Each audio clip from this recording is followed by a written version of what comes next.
Amen. Bien-aimé, Jésus-Christ est Dieu. Mais lorsque Dieu en avait assez de graisse d'animaux, il a voulu quelqu'un qui va envoyer. Il a dit, c'est moi. Il a fait le vœu de venir sur terre. Et quand il a fait le vœu, il a fait le plus grand sacrifice. Il a sacrifié sa vie. Amen. Ça veut dire que pour nous sauver, ça veut dire que notre vie chrétienne est parsemée de vœux et de sacrifices. D'où le thème de ce jour qui est le vœu et sacrifice pour une adoration d'impact.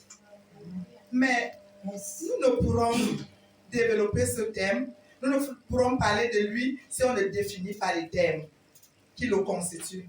Un vœu, selon le dictionnaire Larousse, est une promesse faite à Dieu pour laquelle on s'engage à quelque œuvre que l'on croit lui être agréable. Oui. Et dans le dictionnaire biblique, un vœu est un engagement pris devant Dieu d'accomplir une promesse. Bien.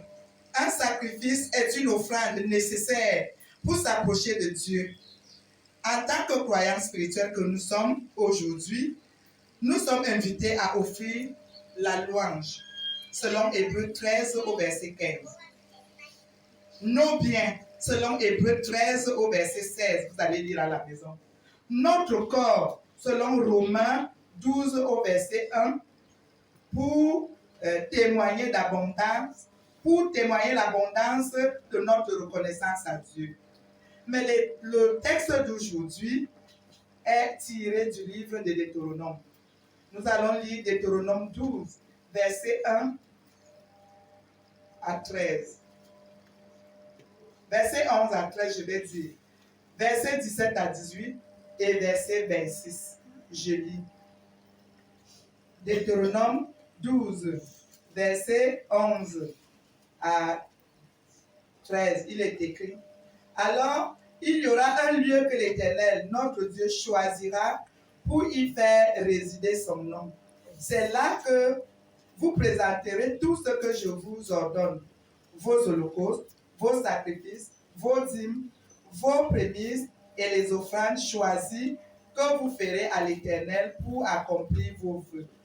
C'est là que vous réjouirez, c'est là où vous vous réjouirez devant l'Éternel, votre Dieu, vous, vos fils et vos filles, vos serviteurs et vos servantes, et le Lévite qui sera dans nos portes, car il n'a ni partie ni héritage avec nous. Garde-toi d'offrir les holocaustes dans tous les lieux que tu verras.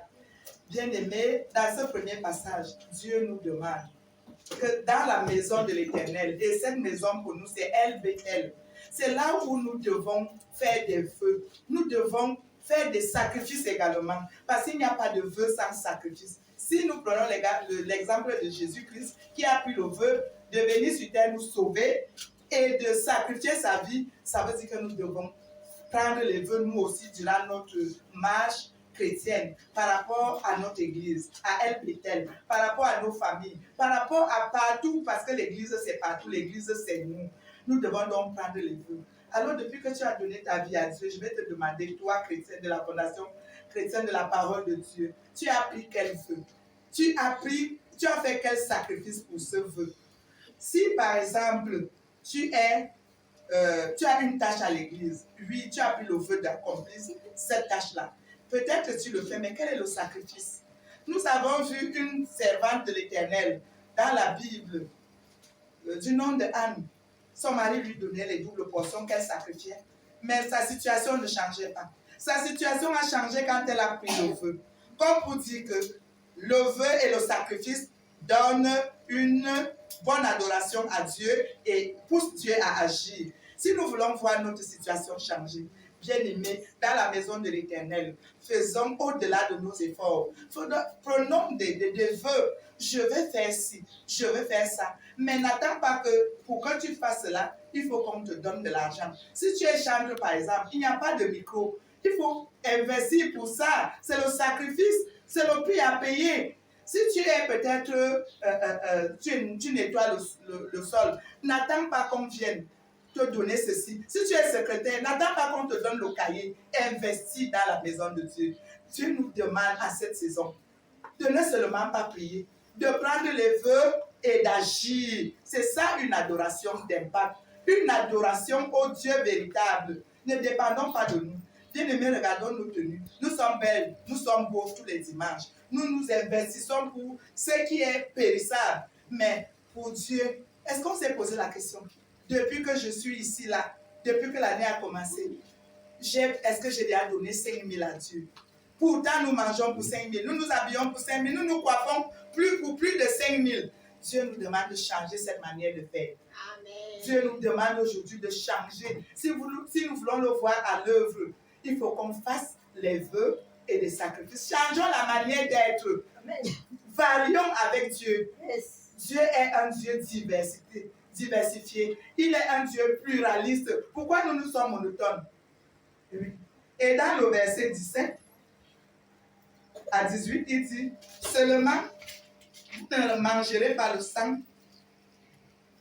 Au verset 17, je vais dire, tu ne pourras pas manger dans les portes la dîme de ton blé, de ton mou, de ton huile, ni les premiers-nés de ton gros et de ton menu bétail, ni aucune de tes offrandes en accomplissement d'un vœu, ni les offrandes volontaires, ni les prémices.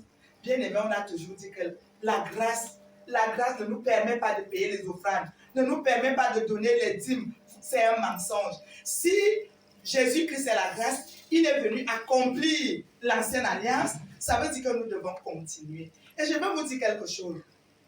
Les prières, les jeûnes, la lecture de la parole, la méditation nous donnent les couronnes dans le règne spirituel. Mais si nous voulons voir Dieu à l'œuvre, ici sur terre, il faut qu'on paye nos dîmes. Il faut qu'on nous paye nos offrandes.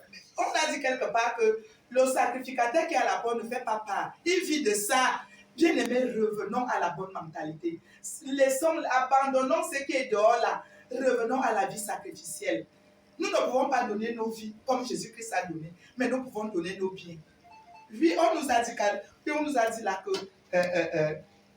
on sacrifie les biens. Hébreux 13, verset 16. Quels sont tes biens? Qu'est-ce que tu fais de tes biens? C'est pour ton paraître. C'est pour toi. Non, Dieu dit, il en a assez. Si nous voulons l'adorer, nous devons faire ça, changer la façon. Changer la façon.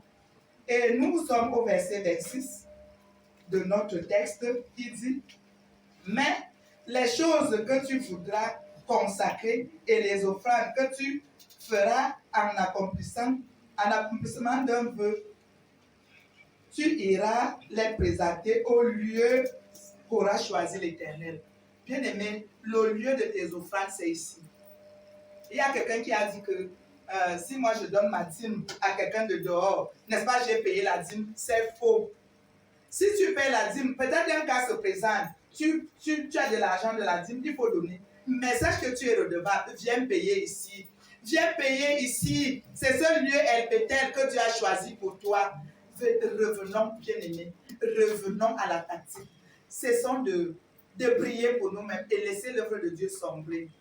Oui, David, par exemple, voulait bâtir l'œuvre de Dieu, mais Dieu lui a dit, ce n'est pas toi. Laissez que Dieu te dise, non, ne viens pas donner cette offrande, mais viens, prépare-toi. Il a voulu se sacrifier, mais Dieu lui a dit, c'est ton fils parce que ta main est couverte de sang.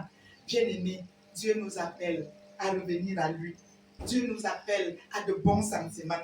Dieu nous appelle de faire des promesses. Ça le choque et de tenir à nos promesses et de sceller par les offrandes. Ici, là, les sacrificateurs vivent de cet autel. Imaginez que lors d'un culte, on peut mettre 1000 francs. Ils vont manger quoi? C'est ce que c'est la mangeoire. C'est Dieu qui a dit. Cessons de raisonner. Cessons de raisonner, bien-aimés. Soyons vrais envers nous-mêmes. Cessons de faire les choses superficiellement. Soyez profonds envers Dieu. Et quand nous allons payer nos dîmes, nos offrandes, nos libéralités, bien-aimés, ce n'est pas les trucs de la prostitution. N'allons pas voler dehors. Non. Deutéronome 23, je ne sais pas s'il y a quelqu'un pour nous le lire. Deutéronome 23, je pense, du verset 21 au 22, nous en dit plus. Deutéronome 23, on ne va pas lire, le temps passe. Du verset 21 au 23 nous demande de ne pas prendre les offrandes de prostitution. N'allons pas voler les choses. N'allons pas prendre les choses de la prostitution. Tu pars forniquer dans la nuit, tu forniques, tu apportes l'offrande ici. Amen. Tu pars frapper, tu apportes ça sur les parvis de Dieu. Bien-aimé, Dieu a dit tu mangeras à la sueur de ton front. Et c'est à la sueur de notre front que nous allons payer nos libéralités, nos dîmes, nos offrandes. Nous allons faire nos vœux, nous allons les accomplir.